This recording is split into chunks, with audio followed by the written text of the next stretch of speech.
کیا یہ کم ہے احمد مختار تک پہنچا دیا؟ کیا یہ کم ہے احمد مختار تک پہنچا دیا؟ مجھ کو بھی سرکار کے دربار تک پہنچا دیا۔ اچھا ایک بات بتائیں، میری آواز آ رہی ہے آپ لوگوں کے پاس؟ تو آپ لوگ اپنی آواز ادھر پہنچا دیں، بولیں سبحان اللہ۔ بڑی خاموشی سے بیٹھے ہوئے ہیں آپ لوگ، ایک مرتبہ سبحان اللہ بولنے میں 90 نیکیاں ملا کرتی ہیں۔ کتنی ملتی ہیں؟ 90۔ پھر بھی آپ حضرات اتنی خاموشی سے بیٹھے ہیں، دیکھ کر ایسا لگ رہا ہے کہ شاید آپ لوگوں کے پاس نیکیاں زیادہ ہو گئیں۔ اگر زیادہ ہو گئی تو پھر کوئی بات نہیں، ایسے بیٹھے رہے خاموشی سے، اور اگر یقین نہ ہو تو پھر سبحان اللہ بولیے گا۔ کیا یہ کم ہے احمد مختار تک پہنچا دیا؟ مجھ کو بھی سرکار کے دربار تک پہنچا دیا۔ اور اے میرے معبود تو کتنا بڑا رحمان ہے، تو نے مجھ کو ممبر سرکار تک پہنچا دیا۔ اے میرے معبود تو کتنا بڑا رحمان ہے، تو نے مجھ کو ممبر سرکار تک پہنچا دیا۔ اور جو یہ کہتے ہیں کہ میلاد منانا چھوڑو، جو یہ کہتے ہیں کہ میلاد منانا چھوڑو، ایسے کم بخت سے تم ہاتھ ملانا چھوڑو۔ جو یہ کہتے ہیں کہ میلاد منانا چھوڑو، ایسے کم بخت سے تم ہاتھ ملانا چھوڑو۔ اور میرے سرکار کے صدقے میں بنی ہے دنیا، بغض رکھتے ہو نبی سے تو یہ دنیا چھوڑو۔ میرے سرکار کے صدقے میں بنی ہے دنیا، بغض رکھتے ہو نبی سے تو یہ دنیا چھوڑو۔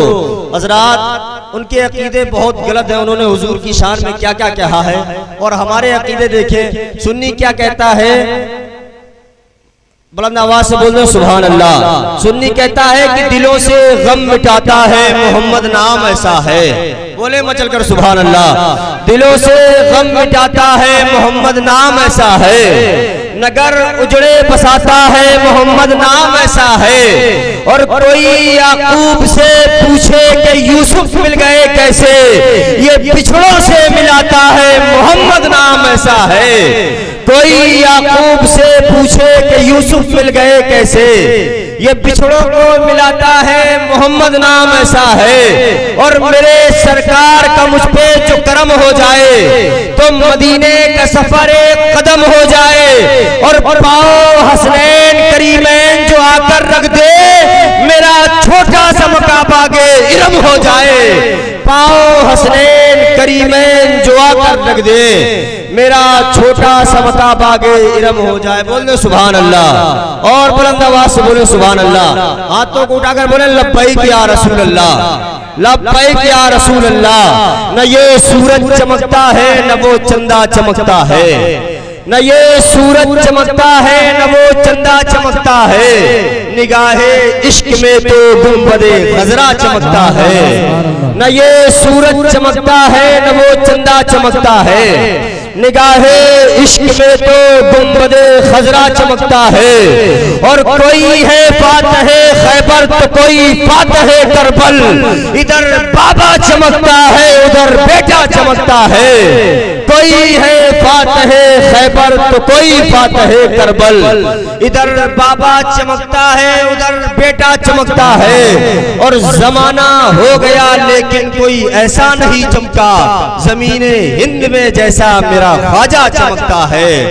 زمانہ ہو گیا لیکن کوئی ایسا نہیں چمکا، زمین ہند میں جیسا میرا خواجہ چمکتا ہے۔ اور سرزمین قنوج میں جا کر کبھی دیکھو، مزار آفاق احمد کا چاند کے جیسا چمکتا ہے، مزار آفاق احمد کا چاند کے جیسا چمکتا ہے۔ آئیے حضرات میں بڑے ہی ادب و احترام کے ساتھ خطیب اہل سنت حضرت مولانا انوار احمد، اور خوش نصیب ہے وہ شخص جس نے قرآن کو حفظ کیا ہو۔ سرکار دو جہاں صلی اللہ علیہ وسلم کا حدیث مبارکہ ہے، طلب العلم فریضۃ علی کل مسلمین والمسلمات۔ دین کی ضروریات کے مسائل کو جاننا ہر مسلمان کے پر فرض ہے، چاہے وہ مرد ہو یا عورت۔ آج کا یہ پروگرام ہمیں یہ سبق دے رہا ہے، آج کا یہ ماحول ہمیں یہ بتا رہا ہے کہ ہماری لائف اسٹائل کیسے ہونی چاہیے، ہماری زندگی جینے کا طریقہ کیا ہونا چاہیے، ہماری صحبتیں کیا ہونی چاہیے۔ ہم حقیقت سے فراموش ہو چکے ہیں، جس کی وجہ سے ہم در در کے ٹھوکر کھاتے ہوئے نظر آ رہے ہیں۔ میرے عزیز، اللہ کے رسول صلی اللہ علیہ وسلم فرماتے ہیں کہ جب ایک حافظ قرآن کسی قبرستان کی طرف سے گزر جاتے ہیں تو اس قبرستان والوں کے اوپر سے 40 دن تک عذاب ہٹا لیا جاتا ہے۔ اللہ اکبر۔ اور اسی پر محدود نہیں، بلکہ اللہ کے رسول صلی اللہ علیہ وسلم کا حدیث مبارکہ ہے کہ جب ایک حافظ قرآن اس تارے پانی کو چھوڑ کر کے چلا جاتا ہے اور جس قبرستان پر اس کو دفنایا جاتا ہے تو شریعت مطہرہ کا حکم ہے کہ ان کے اوپر سے عذاب یا قبر ہٹا لیا جاتا ہے۔ اس کے ارد گرد 40 قبروں تک، یعنی کہ دائیں 40 بائیں 40 آگے 40 پیچھے 40، ان کی قبروں سے بھی عذاب ہٹا لیا جاتا ہے۔ اور اسی پر محدود نہیں، بلکہ آپ کو معلوم بھی ہوگا جب میدان محشر قائم ہوں گے، نفسی نفسی کا عالم ہوگا، کوئی کسی کے شریک نہیں ہوں گے، ہر ایک انسان اپنی اپنی گناہوں کی کشف کو لے کر کے چل رہے ہوں گے۔ باپ اپنے بیٹے کو پہچاننے سے انکار کرتا ہوا نظر آئے گا، ماں اپنی بیٹی کو پہچاننے سے انکار کرتی ہوئی نظر آئے گی۔ لیکن ایسے ٹائم پر تاریخ بتاتی ہے، اللہ کا حکم ہوگا، رسول کریم صلی اللہ علیہ وسلم فرشتوں کو حکم دے گا کہ جاؤ اس کے سر پر ایک تاج پہنا دو، جو حافظ قرآن ہوگا اس کے سر پر ایک تاج رکھا جائے گا، اور وہ تاج جو دنیا کے 1400 گنا زیادہ چمکتے ہوئے نظر آئیں گے، یہ دنیاوی چاند چمکتے ہوئے نظر آ رہے ہیں۔ اللہ اکبر۔ لوگ دیکھ کر کے رشک کریں گے، پوچھیں گے، دریافت کریں گے یہ کون شخص ہے جس کے سر سے اتنا نور چمک رہا ہے، اتنا نور کی کریں پھیل رہی ہے۔ تو حکم ہوگا یہ وہ شخص ہے جس نے رب کریم کے کلام مقدس کو اپنے سینے میں ضبط کیا تھا، محفوظ کیا تھا، اس کے صدقے سے ان کے سر پر تاج رکھا گیا ہے۔ اللہ اکبر۔ اور اسی پر محدود نہیں، بلکہ حکم دیا جائے گا اس حافظ قرآن کے صدقے سے اس کے ماں باپ کو بھی بلایا جائے، ان کے سر پر بھی تاج رکھا جائے گا، پھر ان کے ماں باپ کے پر سر کے پر تاج رکھا جائے گا۔ اور اسی پر محدود نہیں، بلکہ یہ حکم دیا جائے گا جاؤ ان کے خاندان کے 7 افراد کو ایسے لے کر کے آؤ جن کے پر عذاب جہنم واجب ہو چکا ہوگا، یعنی کہ جہنم کے عذاب ان کے پر واجب ہو چکا ہوگا۔ ایسے 7 افراد کو لے کر کے آؤ، وہ 7 افرادوں کو لے کر کے آیا جائے گا۔ ان کے گھر کے جو ایسے افراد ہو، چاہے وہ بھائی ہو یا بہن ہو یا اور کوئی رشتہ دار ہو، جن کے اوپر ان کے گھر کے 7 افراد کے اوپر جہنم کی عذاب مقرر کر دی گئی، حکم دے دیا گیا جاؤ اس کو جہنم میں لے کر کے جاؤ۔ تب رب کریم کے حکم کے مطابق اللہ کے رسول صلی اللہ علیہ وسلم فرشتوں کو حکم دے گا، اے فرشتے جاؤ ان کے گھر کے 7 افراد کو لے کر کے آؤ۔ ان 7 افراد کو لے کر کے آیا جائے گا، حافظ قرآن سے پوچھا جائے گا بتاؤ تم ان کے سفارش کرنا چاہتے ہو کہ نہیں چاہتے ہو، ان کو جہنم بھیج دیا جائے یا تمہارے کہنے پر جنت بھیج دیا جائے۔ اللہ اکبر۔ جب حافظ قرآن کہے گا یہ میرا بھائی تھا، اے پروردگار انہوں نے میرے اوپر اپنے خرچ کیا تھا، اپنی کمائی کو خرچ کیا تھا، لہٰذا اس قرآن کے صدقے سے ان کے اوپر سے عذاب ہٹا دیا جائے، ان کو جنت کا حقدار بنا دیا جائے۔ اسی طریقے سے 7 افراد کے لیے حکم دیا جائے گا، اور 7 افراد کے لیے وہ سفارش کریں گے، اور سفارش کر کے اس کو جنت کا حقدار بنا دیں گے، ان کو جنت دلا دیا جائے گا۔ یہ تو رہی صرف حفظ کی پہچان، اور یہی حافظ قرآن جب کسی منبر رسول پر کھڑے ہو کر کے دین کی تبلیغ کرتے ہوئے نظر آئیں گے، دین پھیلاتے ہوئے نظر آئیں گے، دین سکھاتے ہوئے نظر آئیں گے، پتہ چلا مسجد میں امامت کر رہا ہے، مسجد میں دین کی تعلیم دے رہا ہے، مسجد میں دین کی تبلیغ کر رہا ہے، مسجد میں دین کی خدمت کر رہا ہے۔ تو نبی کریم صلی اللہ علیہ وسلم کا حدیث مبارکہ ہے کہ ان کو یہ اجازت دی جائے گی کہ اللہ اکبر، پتہ چلا کہ وقت کے امام ہے، مسجد میں جا کر کے امامت کر رہا ہے، اب یہ حکم ہوگا کہ جب جنت کی طرف ان کو بھیجا جائے گا، ان کی مقتدیوں کو صفے پر کلائن لگا کر کے کھڑے کر دیے جائیں گے اور ان کے سامنے سے ان کا گزر ہوگا۔ جب ان کے سامنے سے ان کا گزر ہوگا، اللہ اکبر، مثال کے طور پر میں ہوں، میں وہاں پر کھڑا ہوں، میں کہوں گا امام صاحب اب کہاں جا رہے ہو؟ جنت کے طرف جا رہے ہو، اب مجھے پہچانتے نہیں ہو، میں وہی شخص ہوں جس نے اپنے وضو کے لیے پانی دیا تھا، لہذا آج میری سفارش کر دیجیے تاکہ میں جنت کا حقدار بن جاؤں۔ اللہ اکبر، رب کریم ان کو اتنا پاور دے گا کہ وہ سفارش کریں گے، ان کے سفارش سے میں جنت کا حقدار بن جاؤں گا۔ پتہ چلا کہ کسی ٹائم پر میں نے ان کو لنچ کرایا تھا، ناشتہ کرایا تھا، وہ جا رہا ہے اور میرے اوپر عذاب جہنم مقرر کر دیا گیا ہے، اب میں سفارش کر رہا ہوں، امام صاحب مجھے آپ پہچانتے نہیں ہو، میں آپ کے مقتدی تھا اور کیا کہتے ہیں میں نے فلاں ٹائم پر آپ کو اپنے ساتھ لنچ کرایا تھا، لہذا آج میری سفارش کر دیجیے۔ اللہ اکبر، رب کریم اس کو اتنا پاور دے گا کہ اس لنچ کے صدقے سے میرے لیے سفارش فرمائے گا، تو رب کریم میری اس کی سفارش کو قبول فرما کر کے میرے اوپر سے جہنم کے عذاب کو ہٹا کر کے مجھے جنت کا پروانہ دے دیا جائے گا، جنت میں جانے کا پروانہ دے دیا جائے گا۔ المختصر بلا تفصیل، میرے عزیز ایک بار درود پاک پڑھ لیجیے۔ اللہ رب محمد صلی اللہ علیہ وسلم، نحن عباد محمد صلی اللہ علیہ وسلم، صلاۃ و سلام علیک یا رسول اللہ صلی اللہ تعالی علیہ وسلم۔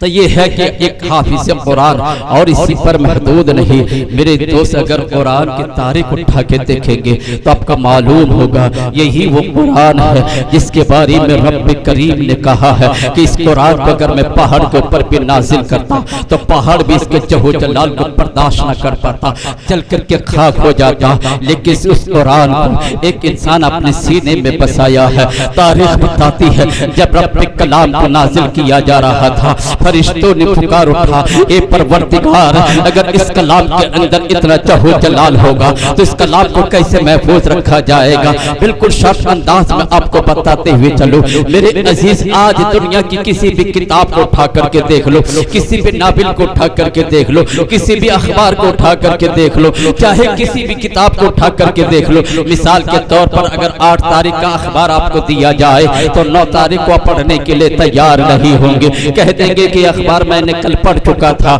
اگر 8ویں کلاس کے بچے کو 7ویں کلاس کی کتابیں دی جائے تو وہ جواب دیں گے کہ میں ان کتابوں کو پڑھ چکا ہوں، اب مجھے پڑھنے کی ضرورت نہیں ہے۔ ایک ناول کے شوق رکھنے والا، ایک ناول پڑھنے والا رات کو ڈیلی ناول پڑھتا تھا، جب ایک پرانے ناول کو ان کے ہاتھ میں پکڑا دیا جائے تو کہے گا یہ ساری باتیں مجھے پتا ہے، اب مجھے دوبارہ پڑھنے کے سے شوق نہیں ہے۔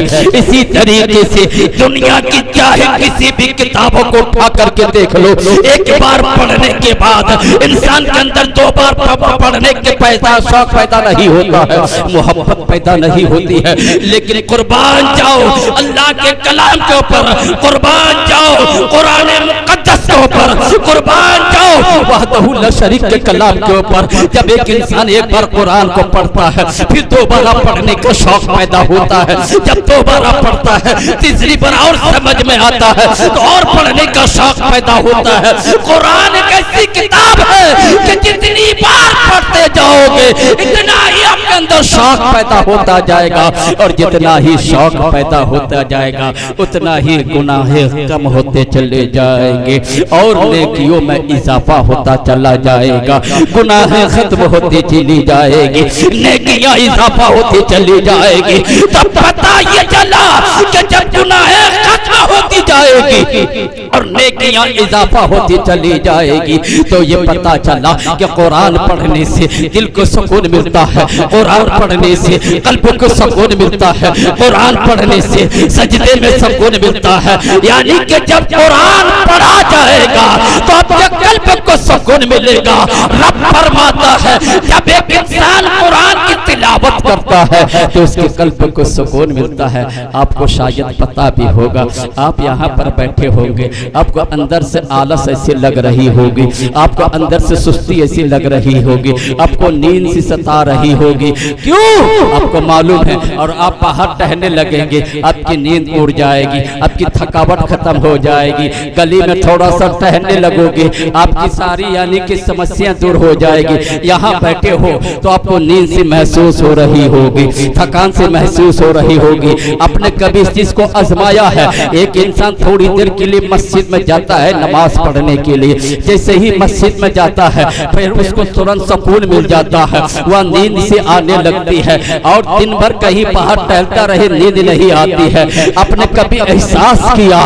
نہیں کیے ہوں گے میرے عزیز۔ یہ فیض ہے اس قرآن مقدس کا، یہ فیض ہے اس کلام مقدس کا، جہاں پر اللہ کا ذکر کیا جاتا ہے وہاں سے شیطان کو بھگا دیا جاتا ہے، اور جب شیطان بھاگ جاتا ہے آپ کا قلب کو سکون ملتا ہے، آپ کا دماغ کو سکون ملتا ہے، اور جب قلب اور دماغ کو سکون ملے گا تو ظاہر سی بات ہے پھر نیند سے آنے لگے گی۔ نیند جب بھی آتی ہے جب انسان کو سکون ملتا ہے، نیند جب بھی آتی ہے جب انسان کو چین ملتا ہے، بغیر چین کی نیند نہیں آئے گی۔ انسان دماغ پر ذرا سی کوئی بات کا خیال لے لے ساری رات کروٹیں بدلتا رہے گا، نیند نہیں آئے گی۔ لیکن یہ قرآن کی ایسی طاقت ہے کہ آپ مسجد میں جاؤ گے تھوڑی دیر بیٹھو گے نیند آنے لگے گی، ذکر خیر پر بیٹھو گے تھوڑی دیر بیٹھو گے نیند آنے لگے گی، موبائل لے کر کے ساری رات گزار دو گے پتہ نہیں چلے گا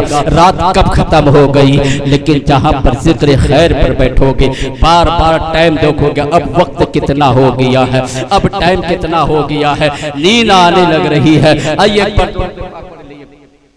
اللہم صلی علی سیدنا شفیعنا مولانا محمد بارک وسلم صلاۃ و سلام علیک یا رسول اللہ صلی اللہ تعالی علیہ وسلم۔ تو میرے عزیز میں بتا رہا تھا علم کے بارے میں، یعنی کہ اللہ کے رسول نے فرمایا ہے کہ طلب العلم فریضۃ علی کل مسلمین والمسلمات، دین کی ضروریت مسائل جاننا ہر مسلمان کے اوپر فرض ہے۔ میرے دوست آج ہم علم سے دور ہوتے چلے جا رہے ہیں، بزرگان دین کی تاریخ اٹھا کر دیکھیں تو آپ کو معلوم ہوگا میرے شاید آپ کو معلوم ہوگا جب شیخ عبد القادر جیلانی بڑے پیر غوث پاک رحمت اللہ علیہ علم حاصل کرنے کے لیے جا رہے تھے تو اپنے ماں سے یہ وعدہ کیا تھا کہ ماں میں علم حاصل کرنے کے لیے جانا چاہتا ہوں، آپ مجھے اجازت دے دیجیے۔ تو ماں نے کہا تھا بیٹا علم حاصل کرنے کے لیے تو جا رہے ہو، جب تک تیرے سر پر دستار نہ باندھ دیا جائے تب تک گھر واپس مت آنا۔ عبد القادر جیلانی نے کہا ٹھیک ہے ماں، جب تک میرے سر پر دستار نہیں باندھی جائے گی تب تک میں گھر واپس نہیں آؤں گا۔ میرے دوست قربان جاؤ، کسی کی ماں کا لال کیوں ہو، کسی کی باپ کا بیٹا ہو، جب گھر چھوڑ کر کے پردیس جاتا ہے تو اس کو ماں کی یاد تڑپاتی بھی نظر آتی ہے، باپ کی یاد تڑپاتی بھی نظر آتی ہے، اہل گھر کے خاندان کی محبت تڑپاتی بھی نظر آتی ہے۔ اللہ اللہ میرے عزیز تاریخ بتاتی ہے ہمارے اور آپ کے بڑے پیر غوث پاک عبد القادر جیلانی رضی اللہ تعالی عنہ بغداد سے نصاب پر علم حاصل کرنے کے لیے گئے ہیں، علم حاصل کر رہے ہیں، آپ کے علم کی بات ہی الگ ہے۔ اللہ اکبر، تھوڑے دن گزرتے ہیں، تھوڑے دن گزرنے کے بعد ماں کی یاد تڑپا رہی ہے، ماں کی یاد بہت آ رہی ہے، اب آپ کو برداشت نہیں کیا جا رہا ہے۔ تاریخ بتاتے ہیں نصاب سے بغداد کا سفر یعنی کہ رات کے وقت اپنے مدرسے سے نکلتے ہیں، ماں کی یاد تڑپا رہی ہے، بھوک بھول چکے ہیں، پیار کی شدت بھول چکے ہیں، ماں کی یاد تڑپا رہی ہے، ننگے پیر ہے، نصابور سے بغداد کا سفر شروع کیے ہیں۔ ایک دن گزر گئے ہیں، دو دن گزر گئے ہیں، تین دن گزر گئے ہیں، کئی راتیں گزر گئی، نڈال بھوک اور پیار کی شدت کو برداشت کرتے ہوئے ماں کی محبت میں اپنے گھر کی طرف روانہ ہوئے ہیں۔ تاریخ بتاتے ہیں آپ کے پیر میں ورم آ چکا ہے، یہاں تک کہ پیر میں چھالے پڑ چکے ہیں اور زخم کو برداشت کرتے ہوئے ماں کی محبت میں گھر آ رہے ہیں. رات کا وقت ہے, اپنے گھر پہنچ کر کے دروازے پر پہنچ کر کے آواز دیتے ہیں. اندر سے آواز آتی, کون؟ جواب دیتے, ماں دروازہ کھولو, اب تو بیٹا عبدالقادر آیا ہے. اللہ اکبر, قربان جاؤ اسی ماں کے اوپر. تاریخ بتاتی ہے, اندر سے آواز آتی ہے, بیٹا تیری سر پہ دستار باندھ دی گئی. کہا نہیں ماں, ابھی پڑھائی پوری نہیں ہوئی ہے, ابھی پڑھائی مکمل نہیں ہوئی ہے, ابھی میرے سر پر دستار نہیں باندھی گئی ہے. ماں بھی جانتی تھی اگر میں ابھی محبت سے سینے لگا لوں گی تو ہو سکتا ماں کی محبت میں یہ پڑھنا بھول جائے. ماں اندر سے جواب دیتی, بیٹا تو نے مجھ سے وعدہ کیا تھا کہ جب تک تیرے سر پر دستار نہیں باندھی جائے گی تب تک تو گھر واپس نہیں آئے گا, لہذا بیٹا واپس چلے جاؤ. جب تیرے سر پر دستار باندھی جائے اس کے بعد تو گھر واپس آنا, بخوشی میں تجھے گلے لگا لوں گے. اللہ اکبر, میرے عزیز قربان جاؤ. میرا عبدالقادر کہہ رہے ہیں, ماں آپ کی یاد بہت آ رہی ہے, ماں پھر سے واپس چلا جاؤں گا. ایک بار اپنی صورت دکھا دو ماں, ایک بار اپنا چہرہ دکھا دو, تیرا بیٹا پھر سے واپس چلا جائے گا. ماں کہتی نہیں بیٹا, کیے وعدے پر وعدہ خلافی نہیں کیا جاتا ہے, آپ واپس چلے جائیے. جب آپ کے سر پر دستار باندھی جائے گی پھر اس کے بعد گھر آ جانا. اللہ اکبر, تاریخ بتاتی ہے پھر عبدالقادر جیلانی رضی اللہ تعالیٰ عنہ الٹے پیر پھر نساپور کی طرف چل دیتے ہیں. نہ کھانے کو پوچھا گیا, نہ پانی پینے کو پوچھا گیا, اسی بھوک اور پیاس کے شدت کو برداشت کرتے ہوئے پھر دوبارہ واپس نساپور کی طرف چل جاتے ہیں. اللہ اکبر, پھر مدرسہ پہنچنے کے بعد جب تک آپ کے سر پر دستار نہیں باندھی گئی تب تک آپ گھر واپس نہیں آئے ہیں. اللہ اکبر, اور جب آپ کے سر پر دستار باندھی گئی ہے تاریخ بتاتی ہے, اللہ اللہ, آپ کے سر پر جب دستار باندھی گئی ہے تو دنیا کی کوئی سا علم نہیں تھا جو آپ کے اندر محفوظ نہ تھا, جو آپ کے اندر پائے نہ جاتا تھا. یعنی کہ دنیا کے بڑے سے بڑے محدث, محقق, مفکر, مفتی جتنے بھی ہیں سب آپ کے چاروں طرف بیٹھے ہوئے ہیں. دنیا کے کوئی بھی فتویٰ آ رہا ہے, پتہ چلا کسی بھی دنیا کے گوشے سے کر فتویٰ آ رہا ہے تو عبدالقادر کے پاس بھیجا جا رہا ہے, اے عبدالقادر اس فتوے کو تم جریج کر دو, اس فتوے کو تم ذرا دیکھ لو. یعنی کہ وقت کے ایک سے ایک بڑے سے بڑے محقق بیٹھے ہوئے ہیں لیکن نظر ثانی نہیں کر رہے ہیں. عبدالقادر اپنا قلم اٹھاتے ہیں, اگر پتہ چلا کہ بنگلہ دیش کے انسان مفتی نے خط بھیجا ہے, اے عبدالقادر اس کا فتویٰ چاہیے. پتہ چلا بنگلہ دیش کے مفتی نے لکھ کر کے بھیجا ہے, بنگلہ زبان پر لکھ کر کے بھیجا ہے, اور وہ جا کر کے نیساپور کے یعنی کہ وقت کے مفتی کے پاس پہنچا ہے. اس نے اپنے فتوے کو بھیجا, جا عبدالقادر کے پاس لے کر کے جاؤ. عبدالقادر اپنے قلم اٹھاتے ہیں اور اس کے اوپر فتویٰ لکھتے ہیں. اللہ اکبر, اور جب فتویٰ لکھ کر کے دیا جاتا ہے کسی محقق کے اندر اتنا مجال نہیں تھا کہ عبدالقادر کے فتوے کو دوبارہ نظر ثانی کیا جائے. کسی وقت کے مفکر کے اندر اتنا پاور نہیں تھا عبدالقادر کے فتوے کو نظر ثانی کیا جائے. وقت کے کسی مفتی کے اندر اتنا پاور نہیں تھا کہ عبدالقادر کے فتوے کو نظر ثانی کیا جائے. یعنی کہ وہ عبدالقادر جیلانی رضی اللہ تعالی عنہ دنیا کے سارے علم فنون کے ماہر ہونے کے بعد وہاں سے جب گھر واپس آتے ہیں, آنے کے بعد ماں کے سینے سے لگ کر کے یہ بتاتے ہوئے نظر آتے ہیں کہ ماں آج سے تیرا بیٹا پڑھائی کر کے آیا ہے, اپنے سر پہ دستار باندھ کر کے آیا ہے. اور اس کے بعد بھی میرا عبدالقادر کیا جواب دیتے ہیں کہ جب کبھی کہیں نکلتے تھے لوگ پوچھتے تھے تو پوچھتے تھے کہاں جا رہے ہو, تو کہا علم حاصل کرنے کے لیے جاتا ہوں. یعنی کہ پڑھائی کے بعد بھی یعنی کہ اتنے علم ہونے کے باوجود اب لوگوں سے اتنا اخلاق اور محبت کے ساتھ پیش آتے تھے. تو میرے عزیز سرپرتم اخلاق کا اچھا ہونا بہت ضروری ہے. تو میرے دوست, آج کا جو یہ پروگرام رکھا گیا ہے یعنی جشن دستار حفظ کے مطابق, میں آپ سے پرخلوص محبت کے ساتھ گزارش کروں گا کہ آپ بھی اپنے بچوں کو علم سکھانے کی کوشش کریں, حافظ بنانے کی کوشش کریں. میں اپنی باتوں کو یہیں پر ختم کر رہا ہوں. سب میرے ساتھ نہ پڑھیے, استغفر اللہ ربی من كل ذنب لا حول ولا قوة إلا بالله العظيم أشهد أن لا إله إلا الله وأشهد أن محمد رسول الله صلی اللہ تعالی علیہ وسلم. پھول چنے شاد رہے، باغ باجا رہا ہوں، گلشن تیرا آباد رہے. السلام علیکم وآخر دعوانا الحمدللہ رب العالمین.